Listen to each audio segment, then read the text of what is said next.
ರೀ, ನಿಮ್ ಜೊತೆ ಹೊರಗಡೆ ಬಂದಿರೋದಕ್ಕೆ ನನ್ಗೆಷ್ಟು ಖುಷಿ ಆಗ್ತಿದೆ ಗೊತ್ತಾ? ಈ ರೀತಿ ನಾವಿಬ್ರು ಜೊತೆಯಾಗಿ ಹೊರಗಡೆ ಬಂದು ಎಷ್ಟು ವರ್ಷ ಆಯ್ತಲ್ವಾ? ನಿಜ ಲಕ್ಷ್ಮಿ, ಇಷ್ಟು ವರ್ಷ ಕೆಲಸ ಅಂತ ಅಂದ್ಕೊಂಡು ಟೈಮ್ ಹೋಗಿದ್ದೇ ಗೊತ್ತಾಗ್ಲಿಲ್ಲ. ಈಗ ಕೆಲಸ ಕಳ್ಕೊಂಡಿದ್ದೀನಿ ನೋಡು, ಜೀವನದಲ್ಲಿ ಏನೇನು ಕಳ್ಕೊಂಡಿದ್ದೀನಿ ಅಂತ ಇವಾಗ ಗೊತ್ತಾಗ್ತಾ ಇದೆ. ಹಾಗೆಲ್ಲ ಹೇಳ್ಬೇಡಿ. ನೀವು ದುಡ್ದಿದ್ದಕ್ಕೆ ಅಲ್ವಾ ಇವತ್ತು ಈ ಸಂಸಾರ ಇಷ್ಟು ಚೆನ್ನಾಗಿ ನಡೀತಿರೋದು. ಆದರೆ ಆ ದುಡಿಮೆಗೆ ಮಕ್ಳ ಹತ್ರ ಬೆಲೆನೇ ಇಲ್ವಲ್ಲ. ಲಕ್ಷ್ಮಿ, ನಾನು ದುಡ್ಡು ತಂದ್ಕೊಟ್ಟಿರ್ಬೋದು, ಆದರೆ ನಾನು ತಂದ್ಕೊಟ್ಟಿದ್ರಲ್ಲೇ ಇಡೀ ಸಂಸಾರ ನಿಭಾಯಿಸ್ತಿದ್ದಲ್ಲ, ಅದು ದೊಡ್ಡ ಗುಣ. ನಿನ್ನಂಥ ಹೆಂಡತಿ ಪಡೆಯೋಕ್ಕೆ ನಾನು ಎಷ್ಟು ಜನ್ಮದಿಂದ ಪುಣ್ಯ ಮಾಡಿದ್ನೋ. ನೀವಲ್ಲ ಪುಣ್ಯ ಮಾಡಿರೋದು, ನಾನು. ನಿಮ್ಮಿಂದಾನೇ ನನ್ನ ಬದುಕು ಸುಂದರವಾಗಿರೋದು. ಮಾತಿನಲ್ಲಿ ನಿಮ್ಗೆ ಗೆಲ್ಲಕ್ಕಾಗಲ್ಲ ನೋಡು. ಪ್ರೀತಿಲಿ ನಿಮ್ಮನ್ ಗೆಲ್ಲಕ್ಕಾಗಲ್ಲ. ಅಂದ್ಹಾಗೆ ಇವತ್ತು ಯಾಕೆ ಆಟೋ ಓಡ್ಸಕ್ ಹೋಗ್ಲಿಲ್ಲ ರೀ? ಲಕ್ಷ್ಮಿ, ಇಷ್ಟು ವರ್ಷ ಕೆಲಸ ಅಂತ ಅಂದ್ಕೊಂಡು ನಿನಗೋಸ್ಕರ ಒಂದು ದಿನ ರಜೆ ಹಾಕಲಿಲ್ಲ. ಈಗಲಾದರೂ ಎಲ್ಲೂ ಹೋಗದೆ ನಿನ್ನ ಜೊತೆ ಸಮಯ ಕಳೆಯೋಣ ಅಂತ ಇದ್ಬಿಟ್ಟೆ. ಜಾಜಿ, ಸಂಪಿಗೆ, ಮಲ್ಲಿಗೆ ಹೂವು. ತಮ್ಮ, ಇದೊಂದು ಮಳ ಹೂ ಕೊಡಪ್ಪ.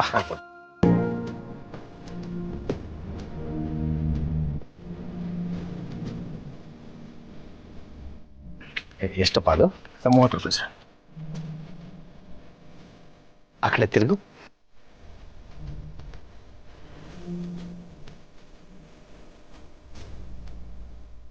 ನಂಗೆ ಗೊತ್ತು ಈ ಜಾಜಿ ಹೂ ಅಂದರೆ ನಿನಗೆ ಎಷ್ಟು ಇಷ್ಟ ಅಂತ. ಮದುವೆ ಆದ ಹೊಸರಲ್ಲಿ ಪ್ರತಿದಿನ ತಂದು ಕೊಡ್ತಿದ್ದೆ. ಕೆಲಸಕ್ಕೆ ಸೇರ್ಕೊಂಡ್ಮೇಲೆ ನಿಧಾನವಾಗಿ ಅದು ಮರ್ತೇ ಹೋಯ್ತು. ಒತ್ತಡ ಅನ್ನೋದಿದೆಯಲ್ಲ ಲಕ್ಷ್ಮಿ, ಬಹಳ ಕೆಟ್ಟದ್ದು, ಎಲ್ಲ ಮರೆಸ್ಬಿಡುತ್ತೆ. ನೋಡಿ, ಇನ್ ಮುಂದೆ ನೀವು ಯಾವ ಒತ್ತಡನೂ ಅನುಭವಿಸ್ಬೇಡಿ.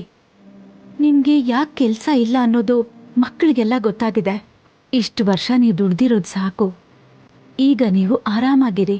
ನಿಮ್ಗಿಷ್ಟ ಬಂದಿದ್ದನ್ನ ಮಾಡಿ. ಯಾರು ನಿಮ್ಮನ್ನ ಪ್ರಶ್ನೆ ಮಾಡಲ್ಲ, ಗೊತ್ತಾಯ್ತಾ?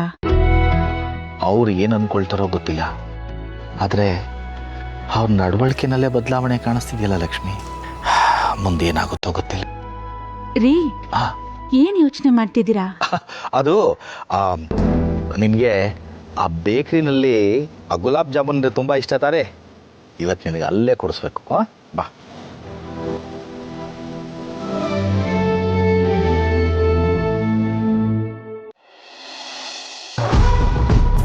ಧನ್ಯಾರ, ವಾರ್ಡ್ ನಂಬರ್ 50ರಾಗ ನೀವು ಹೇಳ್ದಂಗೆ ಕೆಲಸ ಮಾಡ್ಸಕ್ಕೆ ಶುರು ಮಾಡೇನ್ರಿ. ಇನ್ನೊಂದು 2 ದಿನ ರೀ ಎಲ್ಲ ಕೆಲಸ ಮುಗಿದು ಹೋಗತ್ತೆ. ಏಯ್, ಕೆಲಸ ಮುಗಿಯೋದಲ್ಲಕಲ್ಲ ಮುಖ್ಯ. ಕೆಲಸ ನಡೆಯುವಾಗ ಜನ ನಮ್ಮ ಬಗ್ಗೆ ಏನು ಮಾತಾಡ್ತಾವ್ರೆ ಅಂತ ತಿಳ್ಕೊಳ್ಳೋದು ಮುಖ್ಯ ಅಲ್ಲಕಲ್ಲ. ಒಂದಲ್ಲ ಒಂದು ಕೆಲಸ ನಡೀತಿದ್ದಿರ್ತಾನೆ ಜನ ನಮ್ಮನ್ನ ಆಗಾಗ ನೆನ್ಸ್ಕೊಳ್ಳೋದು. ಧನ್ಯಾರ, ಜವರೇಗೌಡ್ರನ್ನ ಹೆಸರು ಜನರ ಮನಸ್ಸಿನಾಗ ಅಚ್ಚಳಿದು ಉಳಿಬೇಕಂತಂದ್ರೆ ಇಂಥ ಕೆಲಸ ಅವಾಗ ಆಗ್ತಾನೆ ಇರ್ಬೇಕ್ರಿ ಧನ್ಯಾರ. ರೀ, ಸಿದ್ದನ್ ನೋಡಿದ್ರಾ? ಇಲ್ಲ ಕಣಮ್ಮೆ, ಎಲ್ಲ ಹೊರಗಡೆ ಹೋಗಿರ್ಬೇಕು. ಈಗ ಯಾಕೆ ಅವನು? ಅದೇ ದೇವಸ್ಥಾನಕ್ಕೆ ಹೋಗ್ತಾ ಇದ್ರಲ್ಲ, ಅವ್ನಿಗೆ ಏನು ತಿಂಡಿ ಮಾಡ್ಕೊಡ್ಲಿ ಅಂತ ಕೇಳಬೇಕು ರೀ. ಇದೇನಮ್ಮಿ ನೀನು ತಿಂಡಿ ಎಲ್ಲ ತಗೊಂಡೋಗೋದಕ್ಕೆ ಅವನೇನು ಚಿಕ್ಕ ಹುಡುಗನ? ಯಾಕ್ರಿ ಹಂಗಂತೀರಾ? ಅವನೆಷ್ಟೇ ದೊಡ್ಡವನಾದ್ರೂ ನನಗೆ ಚಿಕ್ಕ ಮಗುನೇ. ಅವನೆಲ್ಲಿ ಹೋಗ್ಬೇಕಾದ್ರೂ ನನ್ನ ಕೈಯಿಂದನೇ ತಿಂಡಿ ಮಾಡಿಸ್ಕೊಂಡು ಹೋಗ್ತಾನೆ ಅಂತ ನಿಮ್ಗೆ ಗೊತ್ತಿಲ್ವಾ? ಅದಕ್ಕೆ ಈಗ ಅವನಿಗೆ ತಿಂಡಿ ಮಾಡ್ಕೊಡ್ಬೇಕು. ಅದಕ್ಕೆ ಕೇಳ್ತಾ ಇದ್ದೀನಿ. ನೋಡಿದ್ರ ಅವನ್ನ? ಅಲ್ಲ ಕಣಮ್ಮಿ, ನಿನ್ನ ಮಗ ಅಂತ ಇಷ್ಟೊಂದು ಪ್ರೀತಿ ಮಾಡ್ತಾ ಇದ್ರೆ ಮದುವೆ ಆದ್ಮ್ಯಾಕೆ ಏನೋ ತಿಂಡಿ ಮಾಡ್ಕೊಡ್ತೀನಿ ಅಂದ್ರೆ ಅವ್ನ ಹೆಂಡತಿ ಏನು ತಿಳ್ಕೊಳಕ್ಕಿಲ್ಲ ಹೇಳು. ಅಯ್ಯೋ ರಾಮ, ಯಾಕ್ರಿ ಅವಳು ಏನಾದರೂ ತಿಳ್ಕೊತಾಳೆ? ಅವಳ ನಡೆ ನುಡಿ ಎಲ್ಲ ನೋಡ್ತಾ ಇದ್ರೆ ನಮ್ಮ ಮನೆಗೆ ಒಳ್ಳೆ ಸೊಸೆ ಆಗ್ತಾಳೆ ಅಂತ ನನ್ನ ಮನಸ್ಸು ಹೇಳ್ತಾ ಇದೆ. ನೋಡ್ತಾ ಇರಿ, ನಾನು ಯಾವಾಗಲೂ ಅವಳ ಜೊತೆನೇ ಇರ್ತೀನಿ. ನನ್ನ ಮಗನಿಗೆ ಒಳ್ಳೆ ಹೆಣ್ಣು ಸಿಗ್ಲಿ ಅಂತ ನನ್ನ ಮನೆ ದೇವರಿಗೆ ಹರಕೆ ಕಟ್ಟಿದ್ದೆ. ಅದಕ್ಕೆ ಅವರಿಬ್ಬರನ್ನ ದೇವಸ್ಥಾನಕ್ಕೆ ಒಟ್ಟಿಗೆ ಕಳಿಸ್ತಾ ಇರೋದು. ಸರಿ ಕಣಮ್ಮಿ, ನಿನ್ನ ಮಗನ ಬಗ್ಗೆ ನೀನು ಇಷ್ಟೊಂದು ಪ್ರೀತಿ ಇಟ್ಕೊಂಡಿರುವಾಗ ನಾನು ಯಾಕೆ ಬೇಡ ಅನ್ಲಿ? ನೋಡು, ಅವನೇ ಬಂದ, ಅದೇನು ಬೇಕು ಅಂತ ಕೇಳ್ಕೊಂಡು ಮಾಡಿ ಕಳಿಸು. ಬಾರಕಂದ, ಯಾಕವ್ವ? ದೇವಸ್ಥಾನಕ್ಕೆ ತಗೊಂಡೋಗೋಕೆ ಏನು ತಿಂಡಿ ಮಾಡ್ಕೊಡ್ಲಾ? ಅವ ತಿಂಡಿ ಎಲ್ಲ ತಗೋಕೆ ನಾವೇನು ತೀರ್ಥಯಾತ್ರೆಗೆ ಹೋಯ್ತಿದ್ದೀವ? ಬೆಳಿಗ್ಗೆ ಹೋಗಿ ಸಂಜೆ ಬರೋದಕ್ಕೆ ಅದೆಲ್ಲ ಏನು ಬೇಡ, ನಮ್ಮಲ್ಲೇ ಏನಾದರೂ ತಿನ್ಕೋತೀವಿ. ಏಯ್ ಸಿದ್ದೇಗೌಡ, ಅದೇನು ಸಿಟಿ ಒಳಗೆ ಅದೇನಿಲ್ಲ, ಊರು ಆಚೆ ಅದಕ್ಕಲ್ಲ. ಬೇಕು ಅಂದರೆ ನಿನಗೇನು ಸಿಕ್ಕಾಕಿಲ್ಲಕ್ಕಲ್ಲ. ಅದಕ್ಕೆ ನೀನು ಏನು ಬೇಕೋ ಹೇಳಿ ಮಾಡಿಸ್ಕೊಂಡು ಹೋಗು, ಇಲ್ಲ ಅಂದರೆ ನಿಮ್ಮ ಮಗುಂಗೆ ಬೇಜಾರಾಯ್ತದೆ. ಅದು ಅಲ್ಲೇ ನೀನು ಅದೇನು ಬತ್ಕೊಂಡು ಹೋಗ್ಬೇಕೆ, ಕಾರಲ್ಲಿ ತೊಗೊಂಡೋಗೋದು? ಅಯ್ಯೋ ಅಪ್ಪಾಜಿ ನಾನು ಕಾರಲ್ಲಿ ಹೋಯ್ತಿಲ್ಲ, ಹೋಯ್ತಿರೋದು ಬೈಕಲ್ಲಿ. ಅಷ್ಟು ದೂರ ಬೈಕ್ ಹಾಕ್ಲಾ? ರೋಡ್ ಬೇರೆ ಸರಿ ಇಲ್ಲ. ಧನ್ಯಾರ, ಈಗಿನ ಕಾಲದ ಹುಡುಗರು ಕಾರ್ನ್ಯಾಗ ಅಕ್ಕಪಕ್ಕ ಕುತ್ಕೊಂಡು ಹೋಗೋದು ಇಷ್ಟಪಡೋದಿಲ್ರಿ. ಬೈಕ್ ಮೇಲೆ ಹಿಂದೆ ಮುಂದೆ ಕುಂತು ಹೋಗೋದು ಇಷ್ಟಪಡ್ತಾರ. ಅದೇ ಕೆಲಸ ನಮ್ಮ ಸಿದ್ದೇಗೌಡರು ಮಾಡಾಕತ್ತಾರ್ರಿ. ಸರಿ ಕಡ್ಲಾ ಸಿದ್ದೇಗೌಡ, ಹುಷಾರಾಗಿ ಹೋಗಿ ಬನ್ನಿರಿ. ಹೋಗೋದಕ್ಕೂ ಮುಂಚೆ ಗಾಡಿನ ಒಂದ್ಸತಿ ರಿಪೇರಿ ಮಾಡಿಸ್ಕೊಂಡು ಹೋಗಿ. ಮಧ್ಯದಲ್ಲಿ ಎಲ್ಲಾದ್ರೂ ಕೈ ಕೊಟ್ಟರೆ ಅಲ್ಲಿ ರಿಪೇರಿ ಮಾಡೋಕ್ಕೂ ಯಾರೂ ಸಿಕ್ಕಿಲ್ಲ. ಅದು ಅಲ್ಲದೆ ಮಳೆಗಾಲ ಬೇರೆ. ಹುಷಾರಾಗಿ ಹೋಗ್ಬನ್ನಿ. ಸರಿ.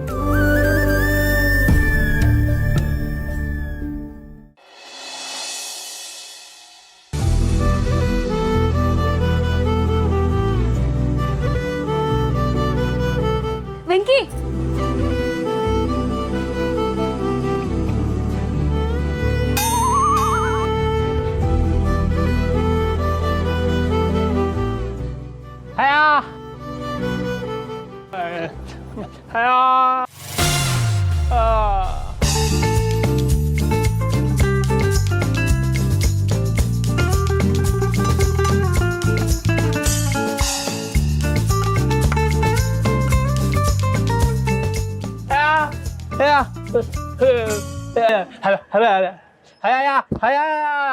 ನಾನು ಕರೆದ ತಕ್ಷಣ ನೀನು ಓಡ್ ಬಂದ್ಬಿಡ್ತೀಯ ನೋಡು.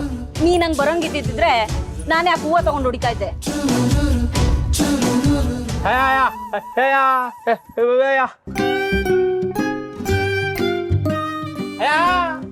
ತಡಿ.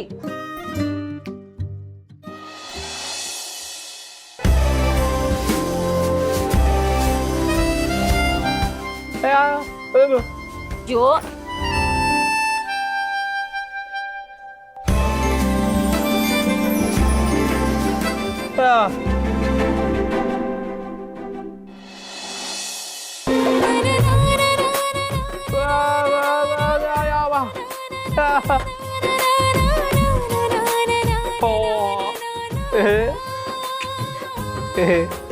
ಚೆನ್ನಾಗಿದ್ಯಾ?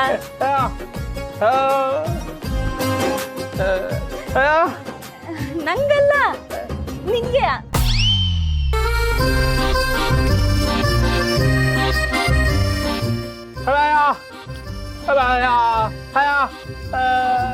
ಅಯ್ಯ, ನಿನಗೆ ಅಂತ ಅಂದ್ಬಿಟ್ಟು ನಾನು ಹಿಡ್ಕೊಳಕ್ ಆಯ್ತದ? ನನ್ನ ಹತ್ರ ಫೋನ್ ಐತೆ, ಇದು ನಿಂಗೆ. ಏಯ್,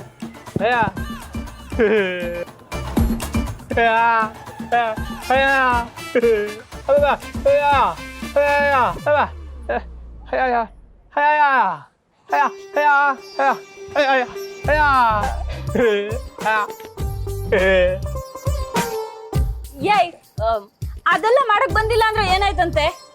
ಇದ್ರಾಗೆ ವಿಡಿಯೋ ಕಾಲ್ ಮಾಡ್ಬೋದು. ನೀನು ಯಾರ್ಯಾರ್ದು ನಂಬರಾಗ ಮಾಡ್ತೀಯಲ್ಲ, ಅದ್ರ ಬದಲು ನಿನ್ನ ಹತ್ರನೇ ಒಂದು ಫೋನ್ ಇದ್ರೆ ನೀನೇ ಫೋನ್ ಮಾಡ್ಬೋದು. ನೋಡು, ಈಗಿನ ಕಾಲದಾಗೆ ಒಂದು ಫೋನ್ ಇರಬೇಕು. ಇದು ತುಂಬಾ ಉಪಯೋಗಕ್ಕೆ ಬರ್ತದೆ. ಹಿಡ್ಕೊ ನೀನು.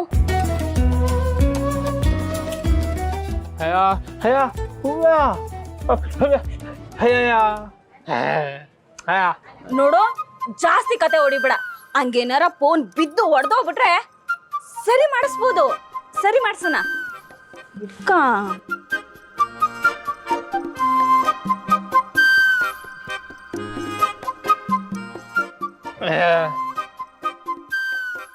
ಹೌದಾ, ಸರಿ ಆಯ್ತು. ನಾನೇನಾರ ಕೊಟ್ರೆ ನೀನ್ ತಗೊಳಕಿಲ್ವಾ? ಆಯ್ತು. ನೋಡು, ನಾಳೆಯಿಂದ ನೀನು ನನ್ನ ಹತ್ರ ಮಾತಾಡ್ಬಾರ್ದು ಅಷ್ಟೇ.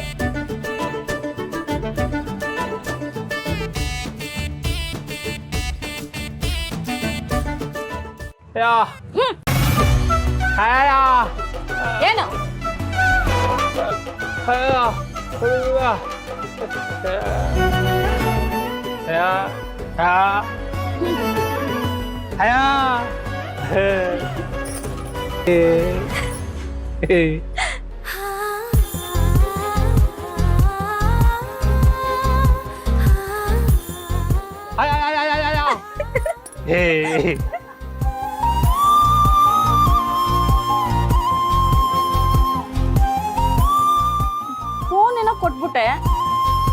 ಆದ್ರೆ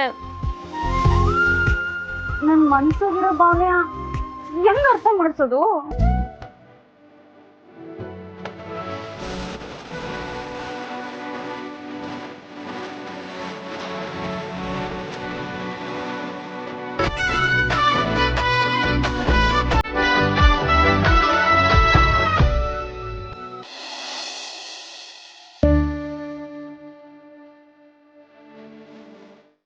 ಯಶನ ಜಾನು ಫೋನ್ ಮಾಡಿದ್ಲೇನೋ? ಮಾಡಿದ್ಲಂತಮ್ಮ. ಲಕ್ಷ್ಮಿ ಮಾತಾಡಲ್ಲಂತೆ, ಆರಾಮಾಗಿದ್ದಾಳಂತೆ. ಯಶನ ಅವ್ರ ಮನೆಗೆ ಹೋಗಿ ಎಷ್ಟು ದಿನ ಆಯ್ತು, ಹೋಗಿ ನೋಡ್ಕೊಂಡ್ ಬರೋಣ ಬಾರ. ಮೊನ್ನೆ ಏನೋ ಗಂಡ ಹೆಂಡತಿ ಬಂದಿದ್ದಾರೆ, ಪದೇ ಪದೇ ನಾವು ಹೋಗೋದು ಏನ್ ಚೆನ್ನಾಗಿರುತ್ತೆ? ಅದು ಸರಿನೇ, ನಾವು ಮನೆಗೆ ಹೋದ್ರೆ ಅವಳ ಗಂಡ ಮನೆಯಲ್ಲೇ ಇರ್ತಾನೆ, ನಾವು ಹೋದ್ರು ಮಾತಾಡೋಕ್ಕಾಗಲ್ಲ. ಇಲ್ಲಿಗೆ ಬಂದ್ರು ಅದೇ ಗತಿ.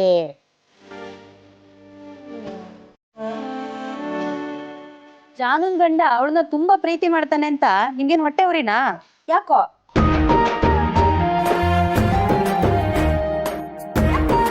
ಹಾಗಲ್ಲ ವೀಣಾ, ಅಮೃತ ಜಾಸ್ತಿ ಆದ್ರೆ ವಿಷ ಆಗುತ್ತಲ್ಲ. ಪ್ರೀತಿ ಜಾಸ್ತಿ ಆದ್ರೆ ಅನುಮಾನ ಬರುತ್ತೆ, ಅದಕ್ಕೆ ನಾನು ಹೇಳಿದ್ದು. ಅಜ್ಜಿ, ಇವತ್ತಿನ ಕಾಲದಲ್ಲಿ ಪ್ರೀತಿಸೋ ಗಂಡ ಸಿಗೋದೇ ದೊಡ್ಡ ವಿಚಾರ. ಅಂಥದ್ರಲ್ಲಿ ಜಯಂತ್ ಅವರು ನಮ್ ಜಾನುನ ಅಷ್ಟು ಪ್ರೀತಿಸ್ತಾರೆ. ನಾವು ಅನುಮಾನ ಪಡಬಾರ್ದು, ಖುಷಿ ಪಡಬೇಕು ಅಲ್ವಾ ಮಾವ? ಅದ್ ನಿಜಮ್ಮ. ಆ ವಿಷಯದಲ್ಲಿ ಜಾನು ತುಂಬಾ ಅದೃಷ್ಟ ಮಾಡಿದ್ಲು. ಬೆಳಗ್ಗೆಯಿಂದ ಸಂಜೆವರೆಗೂ ಸುತ್ತಾಡಿ ತಲೆ ಎಲ್ಲ ನೋತಿತ್ತು. ನಾನು ಕೇಳದೆ ಕಾಫಿ ಮಾಡ್ಕೊಟ್ಟಿಯಲ್ಲ, ಥ್ಯಾಂಕ್ಸ್ ಕಡೆ. ರೀ, ಆ ಕಾಫಿ ಮಾವನ್ಗೆ ಅಂತ ಇಟ್ಟಿದ್ದೆ, ಹೇಳ್ಕೊಂಡು ಕುಡಿಬಾರ್ದಾ? ಅಪ್ಪ ಸಾರಿ, ಗೊತ್ತಾಗಿಲ್ಲ ನನಗೆ. ಪರವಾಗಿಲ್ಲಪ್ಪ ವೀಣಾ, ಬಿಡಮ್ಮ. ಹೊರಗಡೆಯಿಂದ ಸುಸ್ತಾಗಿ ಬಂದಾಗ ಒಂದು ಒಳ್ಳೆ ಕಾಫಿ ಕುಡಿದ್ರೆ ಏನೋ ಒಂದು ಸಮಾಧಾನ ಅನಿಸುತ್ತೆ. ಹೌದಪ್ಪ, ನಿಂದು ನಿಜವಾಗ್ಲೂ ಅನುಭವದ ಮಾತು. ನೀವು ಇಷ್ಟು ವರ್ಷ ಕೆಲಸ ಮಾಡಿದಿರಲ್ಲ, ಒಂದು ದಿವಸ ನನಗೆ ತಲೆನೋವ್ತಿದೆ, ನನಗೆ ಸುಸ್ತಾಗ್ತಿದೆ ಅಂತ ನೀವು ಹೇಳಿದ್ದೀನ ನಾನು ಕೇಳಿಲ್ಲ. ಆದರೆ ನನಗೆ ಈಗಲೇ ತಲೆ ಕಟ್ಟು ಹೋಗ್ತಿದೆ. ದುಡ್ಡು ಕಲೆಕ್ಷನ್ಗೆ ಜನಗಳ ಹತ್ರ ಹೋಗ್ತೀವಲ್ಲ, ಅವ್ರು ಹೇಳ್ತಾರಲ್ಲ ಸುಳ್ಳು, ಅದನ್ನು ಕೇಳಿದ್ರೆ ನನಗೆ ಪಿತ್ತ ನೆತ್ತಿಗೆ ಏರ್ಬಿಡುತ್ತೆ. ಪೇಮೆಂಟ್ ಆಗಿಲ್ಲ, ದುಡ್ಡಿಲ್ಲ, ಹಾಸ್ಪಿಟ್ಲಿಗೆ ಅಡ್ಮಿಟ್ ಆಗ್ತಿದ್ದೀವಿ, ಏನೇನೋ ಸುಳ್ಳು ಹೇಳ್ತಾರೆ, ಅದನ್ನು ತಡ್ಕೊಳ್ಳೋದಕ್ಕೆ ಆಗಲ್ಲ. ಕೆಲಸ ಅಂದರೆ ಹೀಗಪ್ಪ, ಒಂದೊಂದ್ಸಲ ನಾವು ಮಾಡೋ ಕೆಲಸ ನೆಮ್ಮದಿ ತಂದರೆ ಒಂದೊಂದ್ಸಲ ಕೆಲಸ ನೆಮ್ಮದಿನೇ ಕಿತ್ಕೊಂಡ್ಬಿಡುತ್ತೆ. ಹಾಗಂತ ನಾವು ಕೆಲಸ ಮಾಡದೆ ಇರೋಕ್ಕಾಗುತ್ತಾ? ಅದಕ್ಕೆ ಅಲ್ವ ನಿಮ್ಮನ್ನು ಕೆಲಸದಿಂದ ತೆಗೆದು ಹಾಕಿದ್ರು ನೀವು ಆಟ ಓಡಿಸ್ತಾ ಇರೋದು.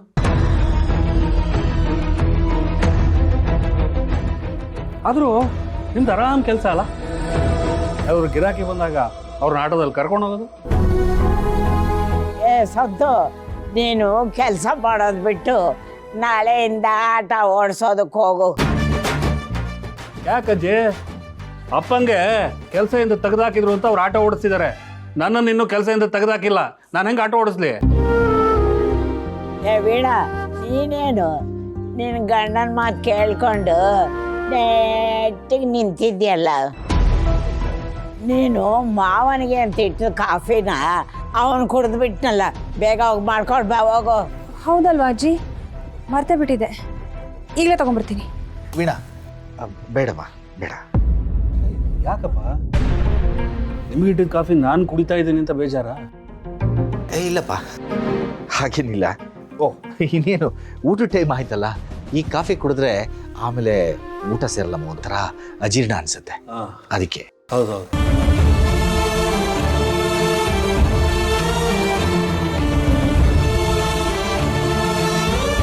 ಸಮಾಧಾನ ಆಯ್ತಾ? ಕುಡಿ.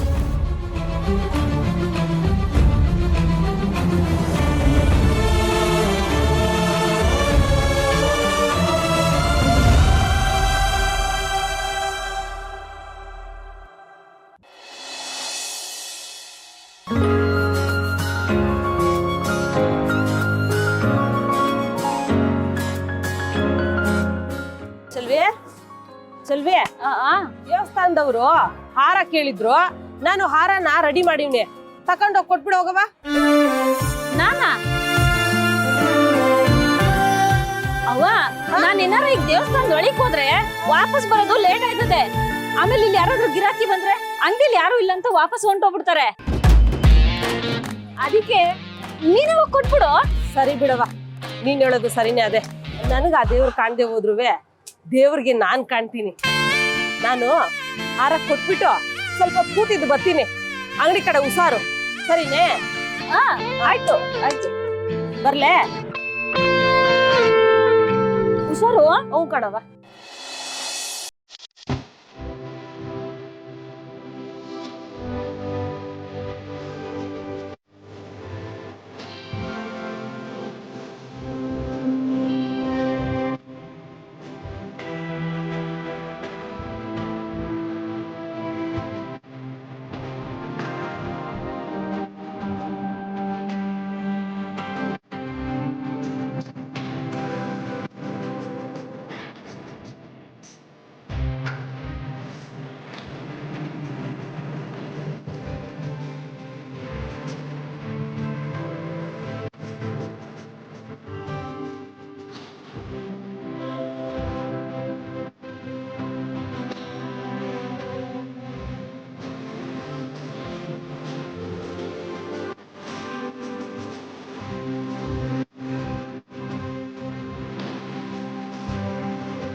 ಇಲ್ಲಿ ನೋಡು, ನನ್ಗೆ ಯಾರು ಲವ್ ಲೆಟರ್ ಬರ್ದವ್ರೆ.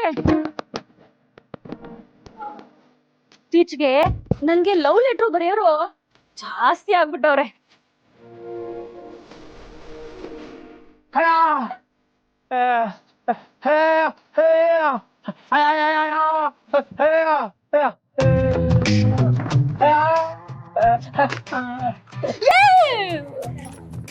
ಅರಿಬೇಡ,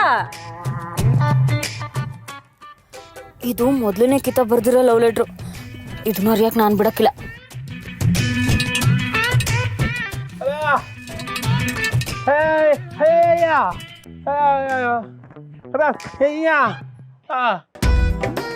ಹೌದಾ? ಅಲ್ಲ, ನನ್ಗೆ ಯಾರೋ ಲವ್ ಲೆಟರ್ ಬರೆದ್ರೆ ನಿನಗೆ ಯಾಕೆಷ್ಟು ಕೋಪ?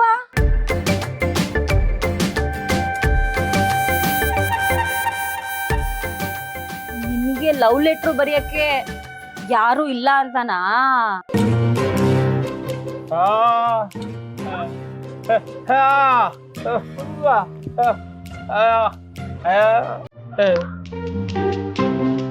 ತೊಂದ್ರೆ ಕೊಡ್ತಾ ಇರೋದು ಬೇರೆ ಯಾರೂ ಅಲ್ಲ, ನೀನೆ.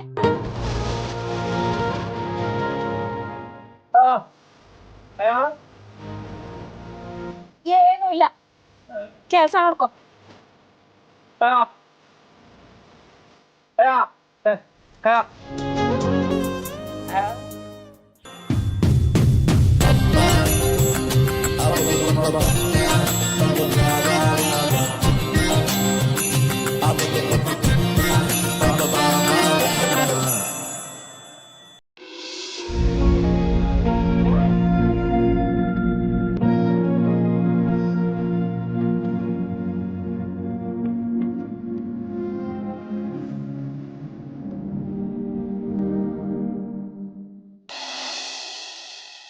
ಇವನೇ ನೋಡು ಅನ್ನದಾತ, ಇವನೇ ನೋಡು ಅನ್ನದಾತ, ಹೊಲದಿ ದುಡಿದೆ ದುಡಿವನು, ಹೊಲದಿ ದುಡಿದೆ ದುಡಿವನು, ನಾಡ ಜನರು ಬದುಕಲೆಂದು, ನಾಡ ಜನರು ಬದುಕಲೆಂದು, ದವಸ ಧಾನ್ಯ ಬೆಳೆವನು. ದವಸ ಧಾನ್ಯ ಬೆಳೆವನು. ಅನ್ನದಾತ ಅಂದ್ರೆ ಯಾರು ಹೇಳು? ರೈತ. ಗುಡ್. ಏನೇ ಇನ್ನು ನೀನು ಮುಗ್ದಿಲ್ವೇನೆ? ಅವನಿಗೆ ಬೆಳಿಗ್ಗೆ ಬೇಗ ಎಬ್ಸಿ ಓದ್ಸೋತಾನೆ, ಇಷ್ಟೊತ್ತಿಲ್ಲಿ ಹೋದ್ರೆ ತಲೆಗೆಲ್ಲ ಹತ್ತುತ್ತೆ. ಬೆಳಿಗ್ಗೆ ಎದ್ದಾಗಿಂದ ಅಡುಗೆ ಮನೆಯಲ್ಲಿ ಕತ್ತೆ ಚಾಕ್ರಿ ಮಾಡೋದೇ ಆಗುತ್ತೆ. ನನಗೆ ಸಮಯ ಸಿಕ್ಕಿದಾಗ ಓದಿಸ್ತಾ ಇದ್ದೀನಿ. ನಿಮ್ಗೇನು ಈಗ ಸುಮ್ಮನೆ ಮಲ್ಕೊಳ್ಳಿ, ಇಲ್ಲ ನೀವೇ ಓದಿಸಿ. ಒಂದು ಮುಖ್ಯವಾದ ವಿಷಯ ಮಾತಾಡೋದಿದೆ. ಕಿವಿ ಮುಚ್ಕೊಳ. ಏನಪ್ಪ ನೀನು ಯಾವಾಗ ನೋಡಿದ್ರು ಕಿವಿ ಮುಚ್ಕೋ ಅಂತ ಅಂತ್ಯ? ಎಲ್ಲರೂ ಇದ್ದಾಗ ಹಂಗೆ ಕಣ, ನಾವು ಈ ವಿಷಯ ಮಾತಾಡೋದು, ನೀನು ಅಲ್ಲೆಲ್ಲ ಹೋಗಿ ಟಾಮ್ ಟಾಮ್ ಮಾಡೋದು, ಇದ್ಯಾವುದು ಬೇಡ ಆಯ್ತಾ? ನಾನು ಹೇಳೋವರೆಗೂ ಕಿವಿ ಮುಚ್ಕೊಂಡು ಹಂಗೆ. ಏನ್ರೀ ನಿಮ್ಗೋಳು? ಪಾಪ ಮಗುಗೆ ಹೋಮ್ವರ್ಕ್ ಮಾಡ್ಕೊಳ್ಳೋದಕ್ಕೂ ಬಿಡಲ್ವಲ್ರಿ ನೀವು. ಲೇ, ನೀನು ಇದನ್ನೆಲ್ಲ ತೆಗೆದಿಟ್ಬಿಟ್ಟು ಕಿವಿ ಮುಚ್ಕೊಂಡು ಮಲ್ಕೊಂಡ್ಬಿಡು. ನೀನು ಹಣೆ ಬರದಲ್ಲಿ ಇಷ್ಟೇ ವಿದ್ಯೆ ಇರೋದು. ಹೋಮ್ವರ್ಕ್ ಮಾಡೋದು ಬೇಡ ಅಂದ ತಕ್ಷಣ ಎಷ್ಟು ಆಕ್ಟಿವ್ ಆಗ್ಬಿಟ್ಟ. ನಂತರನೇ ಮಲ್ಕ.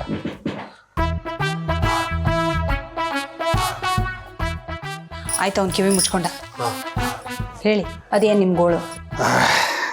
ಇನ್ನೇನೇ ಇರುತ್ತೆ, ಮನೆ ವಿಷಯ ಕಣೆ. ಯೋಚನೆ ಮಾಡಿ ಮಾಡಿ ಸಾಕಾಗೋಗಿದೆ. ಆ ಮೇಸ್ತ್ರಿಗೆ ಎಷ್ಟು ಕೊಟ್ಟರು ಸಾಕಾಗಲ್ಲ, ಮತ್ತೆ ಬೇಕು ಅಂತಾರೆ. ಅಡ್ಜಸ್ಟ್ ಮಾಡ್ಕೊಂಡ್ರೆ ಆಗಲ್ಲ ಅಂತಿದ್ದಾನೆ. ಏನು ಮಾಡೋದು ದುಡ್ಡಿಗೆ ಗೊತ್ತಾಗ್ತಿಲ್ಲ. ರೀ, ಆ ಮನೆ ವಿಚಾರಕ್ಕೆ ಅಷ್ಟೊಂದು ತಲೆ ಕೆಡಿಸ್ಕೋಬೇಡಿ ಅಂತ ನಾನು ಅವತ್ತಿಂದ ಹೇಳ್ತಾನೆ ಇದ್ದೀನಿ. ಮನೆ ಕಟ್ಟಿಸ್ಬೇಕು ಅಂತ ಹುಚ್ಚುಚ್ಚಾಗಿ ಸಾಲ ಮಾಡ್ಕೊಳಕ್ಕಾಗತ್ತಾ? ಆಮೇಲೆ ಅದನ್ನು ತೀರಿಸೋದಕ್ಕೆ ಇನ್ನೊಂದಷ್ಟು ಟೆನ್ಷನ್ ಆಗುತ್ತೆ. ಸ್ವಲ್ಪ ದಿವಸ ಸುಮ್ಮನಿರ್ರಿ. ಹಂಗೆ ಸುಮ್ಮನಿರೋಕ್ಕಾಗಲ್ಲ ಕಣೆ. ಬಾಯ ಹಾಕಿ ಹಾಗೆ ಬಿಡೋಕ್ಕಾಗತ್ತಾ? ಮನೆ ಕಟ್ಟಬೇಕಲ್ವಾ? ಕಟ್ಟಲಿಲ್ಲ ಅಂದ್ರೆ ನಾನು ಸೋತಂಗಲ್ವಾ? ಸಾಲ ಮಾಡಿ ಆದ್ರೂ ತುಪ್ಪ ತಿನ್ನುವಂತ ದೊಡ್ಡವ್ರು ಹೇಳಿಲ್ವಾ? ಸೋತ್ರು ಪರವಾಗಿಲ್ಲ ರೀ, ಸಾಯೋ ಥರ ಮಾಡ್ಕೋಬೇಡಿ. ಬದುಕಿದ್ರೆ ಇನ್ನೂ ಒಂದೆರಡು ಮನೆ ಕಟ್ಟಿಸ್ಬೋದು. ಛೇ,